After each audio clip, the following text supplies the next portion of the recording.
Praise the lord. ఈరోజు దేవుని వాక్యము యెషయా గ్రంథము 53వ అధ్యాయము 4 మరియు 5వ వాక్యము. నిశ్చయముగా అతడు మన రోగములను భరించెను, మన వ్యసనములను వహించెను, మన దోషములను బట్టి నలగగొట్టబడెను, మన సమాధానార్థమైన శిక్ష అతని మీద పడెను, అతడు పొందిన దెబ్బల చేత మనకు స్వస్థత కలుగుచున్నది. అవును క్రీస్తునందు ప్రియమైన వారులారా, గొప్ప సత్యము ఈ వాక్యములో దాగి ఉంది. ఒక వారముగా విపరీతమైన పంటి నొప్పి చేత బాధపడుచు ఉన్నాను.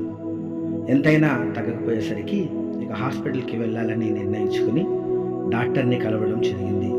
ప్రియులారా, పంటికి ట్రీట్మెంట్ ప్రారంభించిన వెంటనే విపరీతమైనటువంటి నొప్పి, బాధ. ఆ క్షణములో నా మదిలో వచ్చినటువంటి ఆలోచన, ఈ పంటి నొప్పికే ఇలా తల్లడిల్లుచున్నామే, అనేకులు ఎన్నో వ్యాధుల చేత చికిత్స పొందుతూ ఉన్నారు.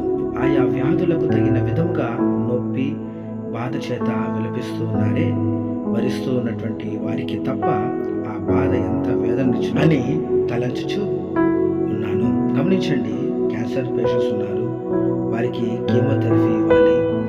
వారు ఇస్తున్నటువంటి ఆ యొక్క కీమోథెరపీ చాలా నొప్పిని, బాధను కలిగించేటటువంటి ఒక పరిస్థితి.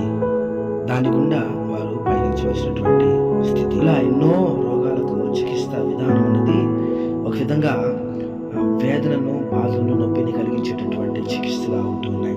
ఇలా ఆలోచిస్తూ ఉండగా మరొక ఆలోచన నన్ను ఎంతగానో ఆదరించింది. నా విమోచకుడు, నా పరమ తండ్రి, నా యేసయ్య నా వేదనను, నా నొప్పిని, నా రోగమును 2024 సంవత్సరాల క్రితం సిలువలో భరించనే. ఆయన పొందిన దెబ్బల చేత మనకు స్వస్థత కలుగుచున్నది. ఎంత గొప్ప ఆదరణ ఈ యొక్క వాక్యంలో ఉంటూ ఉన్నది. నొప్పి భరిస్తూ ఉండగానే క్రీస్తు నా పక్షమున ఉన్నాడు, ఆయనే నాకు ఆ నొప్పిని భరించగల శక్తిని ఇచ్చును అని క్రీస్తు శిలువ త్యాగమును గుర్తు చేసుకున్నాను. గొప్ప ఆదరణను పొందుకున్నాను. నిజమే ప్రియులారా, మేకులతో సిలువలో కొట్టబడినటువంటి ఆయన చేతులు, కాళ్ళు, ముళ్ళ కిరీటము పెట్టబడిన ఆయన శిరస్సు, కొరడాలతో కొట్టబడిన దేహం, సిలువను మోస్తూ కల్వరి కొండ వరకు అనుభవించినటువంటి భారమైన శ్రమలు, ప్రభు యొక్క శరీరం అంతా గాయములతో నిండి ఉండేది. ఇవన్నీ ఆనాడు సిలువపై క్రీస్తు పడినటువంటి శ్రమలు మాత్రమే కాదు, ఈనాడు ఎవరెవరైతే రోగములతో, వ్యసనములతో, ఇబ్బందులతో చికిత్స పొందుతున్నారో వారి స్థానములో క్రీస్తు నీ వేదనలలో, నా వేదనలలో ఆయన పాలివాడి ఉన్నాడు.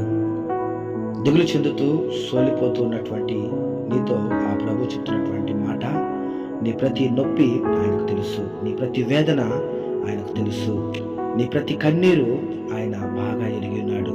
నీ ఉన్న చోటనే క్రీస్తును శరణు కోరి, ప్రభువా ఈ క్షణం నీ స్పర్శ నాకు కావాలయ్యా, ఈ క్షణం నీ రక్షణ నాకు కావాలయ్యా, ఈ క్షణం చాపిన హస్తము నాపై చూపుమయ్యా, ఈ క్షణం నన్ను క్షమించి నన్ను రక్షించవా అని ఆ క్రీస్తును నీవు కోరినట్లయితే నీ రోగములను బాగు చేయువాడు ఆయనే. నువ్వు ప్రార్థించినట్లయితే నీ ప్రక్కనే నిలిచి ఉన్నటువంటి క్రీస్తు నిన్ను బాగు చేయును. ప్రేయర్ టవర్ మినిస్ట్రీస్లో మీ సహోదరుడు. God bless you all.